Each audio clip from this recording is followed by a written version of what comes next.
Hi everyone. Well, it's been a while since I've given some news. So roughly 1 month has passed since the dreaded roommate has left.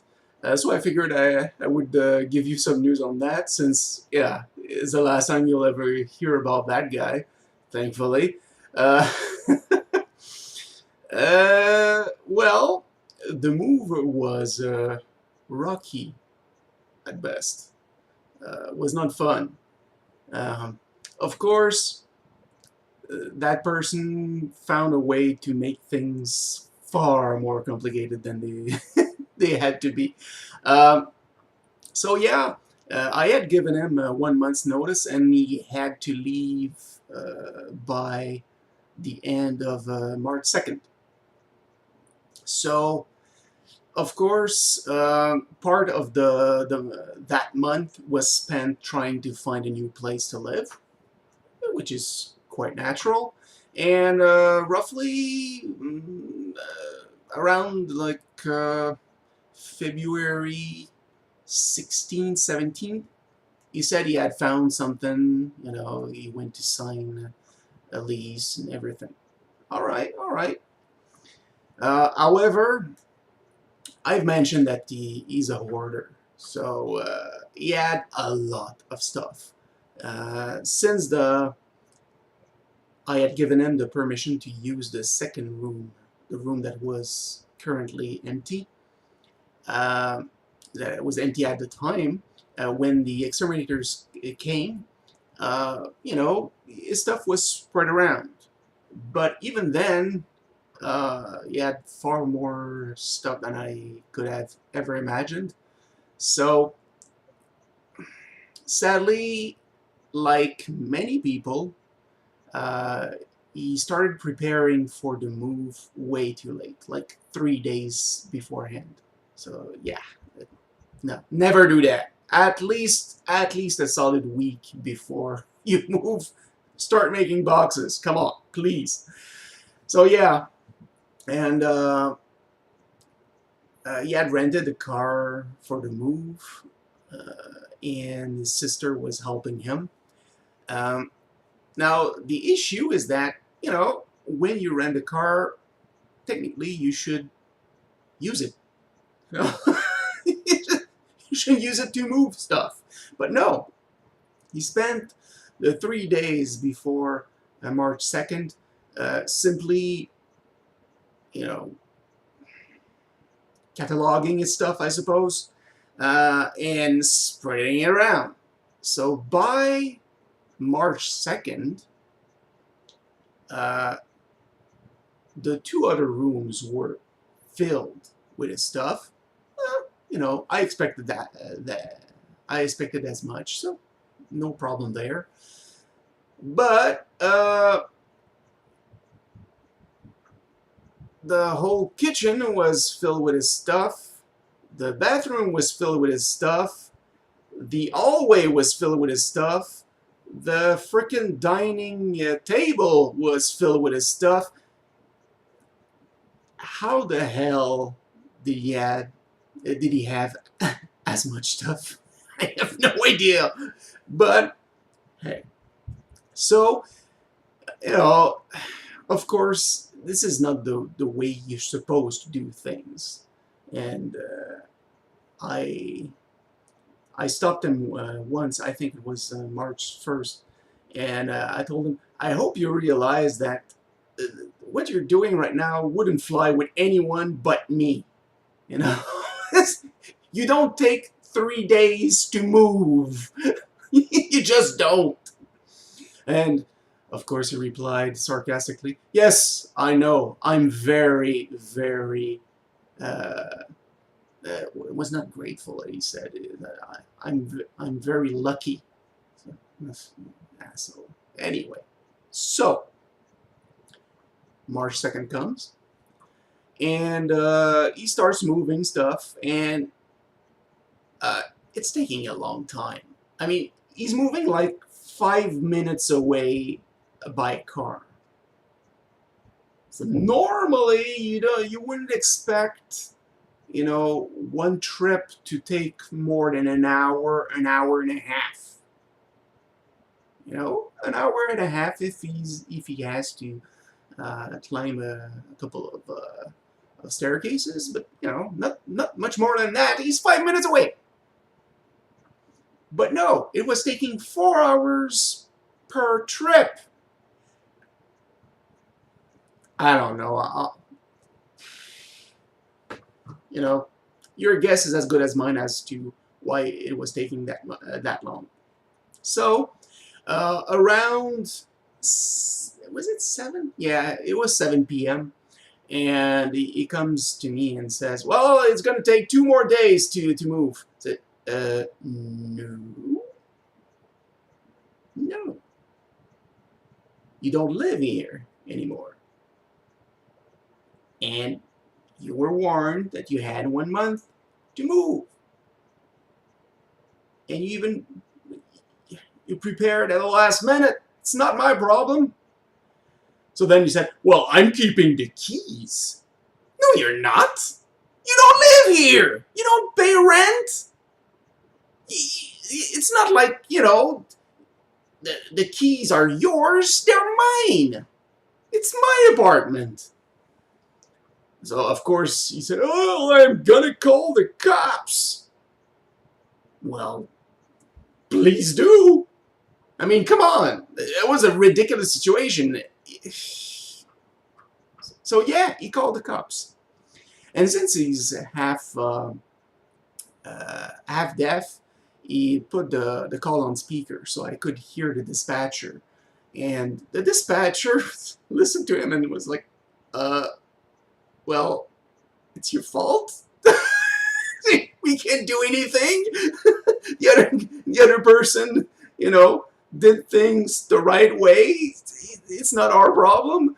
And then he came out with his defensive shield. Oh well, I've got mental problems. So the dispatcher said, okay. I'm gonna send some agents. So I said, all right, we're gonna have to deal with the cops. All right. So I go back to my room and fiddle on the computer as I usually do. And then I hear from the hallway outside, I hear him speak with the police that had just gotten there. Said, "Oh, I see. Now I understand what he's doing."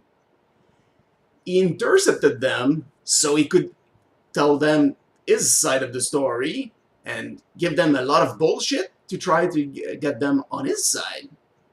So, of course, I got out, stopped them, that stupid conversation, and just told the cops exactly what was going on. And I explained it really simply, and I wasn't angry, I was discouraged. So I said, the problem with him is that he procrastinates all the time. And when the fall date for something finally comes around, he realizes that, well, he procrastinated, so he's not ready for whatever he had to do. And then he whips out the mental health card. But I've lived with that guy for 4 years. So I know he's capable of doing stuff. I've seen him do it. Whenever I had to threaten him with eviction, he would do stuff. So he only does stuff when he absolutely has to. And of course, now that I had told him he was evicted, I no longer had that sort of Damocles hanging over his head. So he didn't give a fuck what happened. Because, hey, he doesn't give a fuck about others. So, yeah, obviously he didn't give a fuck about me. And right after that, he said, "Okay, now can I give give you my side of the story alone. Of course. But I had just told the cops that the first thing he would do was to whip out his mental health card. And as I was entering the apartment, they said, what you have to realize is that I have mental health problems. The first thing I was laughing, oh God, he's so predictable, he can't even just try to change what he's going to say because he only has one. Um, yeah, I'm losing my English once again. It's like he's giving a speech, so he has only one speech prepared, and he doesn't have the ability to adapt. So he used this freaking spiel, and the cops don't want any trouble, and of course I was within my rights, to evict him, especially since I had gone through the proper channels. So I asked them, okay, can I leave his stuff outside? And then they said, well, you can, but if something gets stolen, then he can sue you. Well, that's nice. Thank you, Canadian law. No, the Bill of Human Rights on paper is awesome. It protects the weak. But it's incredibly easy to abuse. If you're an asshole, and you have any kind of either disability or you're slightly different than other people, oh boy, you bring out that card, like, please protect me! And then you can act like an asshole, and the people who might be in the right, they have to pay for it. We had something similar recently, with that law about how it had become illegal to misgender or misuse pronouns for transgender people. I mean, totally ridiculous. So yeah, it's that type of stuff. So on paper, really great, but easily abused by assholes. So yeah, the cop said, well, you can see he's trying to leave. So give him a couple more days and, he'll be gone. You'll be rid of that guy. So, okay, so all right. So the cops are on his side. Well, not really on his side, but they were just trying to solve the situation as swiftly as possible. So, okay, then can we make a compromise? I can let him come for 2 more days to get his stuff, but I need my keys because I don't trust that guy. I don't trust that guy. I don't want him to have the keys. He doesn't live here anymore. He does not deserve the keys. So the cop said, sure. And here we went, and they asked for the keys. And his sister, oh God, pissed me off so much. She said, what proof do we have that tomorrow morning when we come by to get his stuff, he won't keep the door locked because now he has the keys? I just gave my word in front of cops. Bitch. God. Now, that pissed me right off because one of the few things I can be proud of is that my word is my bond. I keep my promises. And she was calling me a liar. Anyway, thankfully, I kept my calm in that situation, but oh man, when I told the story to one of my friends the next day, Oh, God. Oh, I was on fire. Yeah, not fun. Not fun. So anyway, next day. So March 3rd. 9:30 in the morning. Gets here, starts, making trips. It's going well. It's going well. Goes well all day long. No nasty glances, and nothing bad said from either side. Was going fine.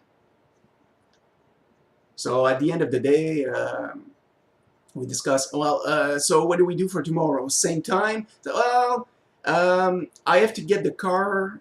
I might get it a bit late, but once I get it, I'll call you and then come by to make some more trips right away. Okay.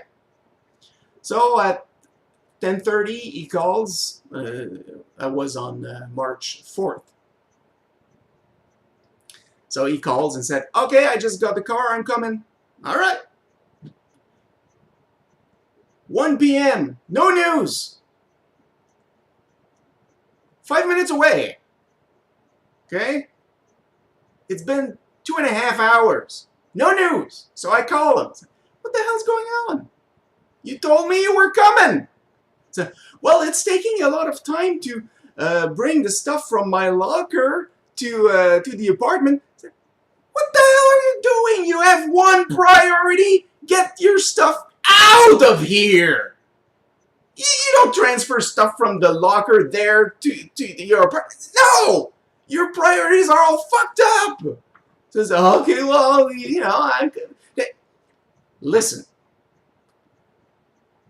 I've been stuck here for 2 days now, waiting for you. I haven't had a chance to go get my medication.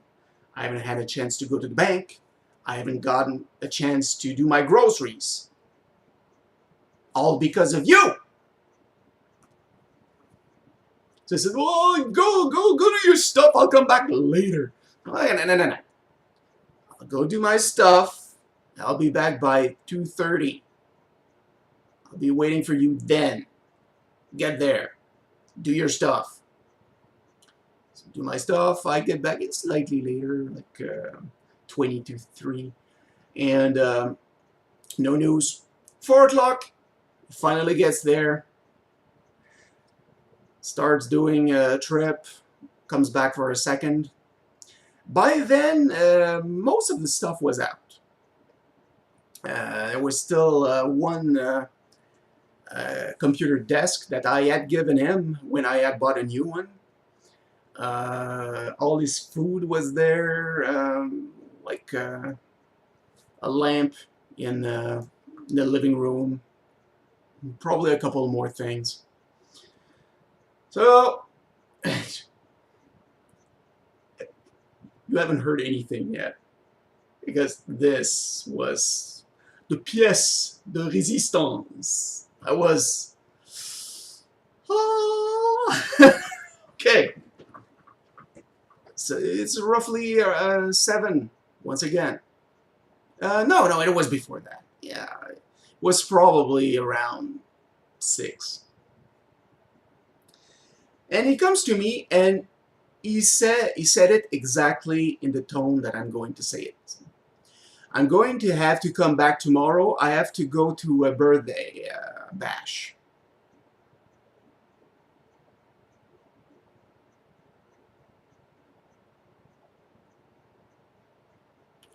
No.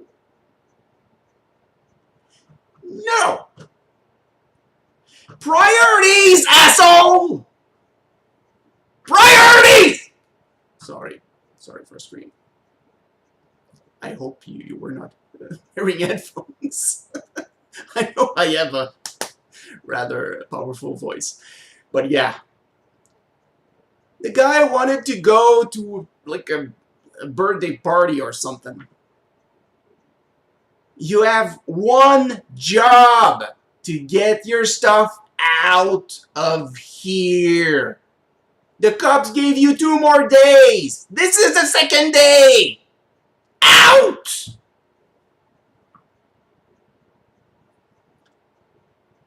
So, well, yeah, I can't do it. I have to get it. Nah. Okay. This is it. That's it. If by midnight tonight there is stuff left here, I will consider you have abandoned it. So make sure to bring everything that's yours. Otherwise, I will consider that you don't want it. So a normal person would have said, well, yeah, I realize, I was being an ass or something like that.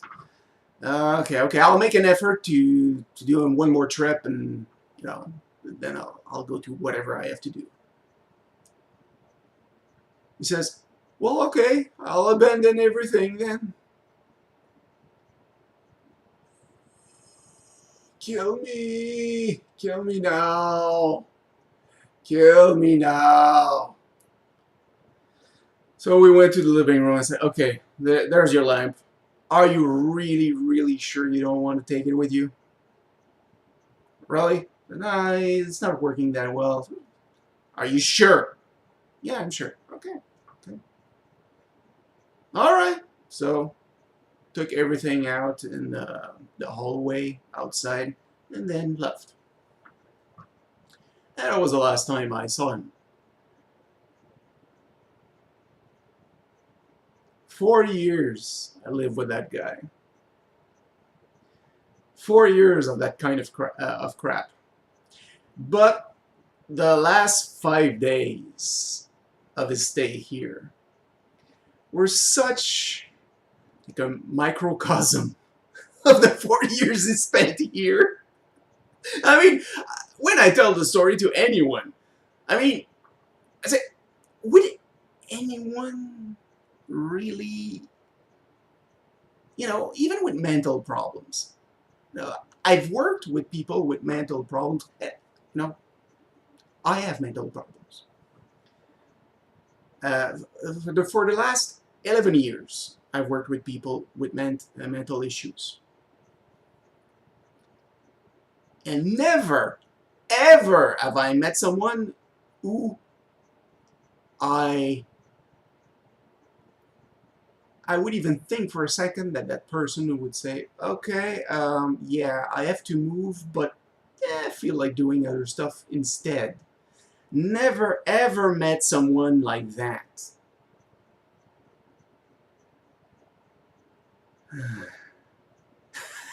I'm gonna need years of therapy for this.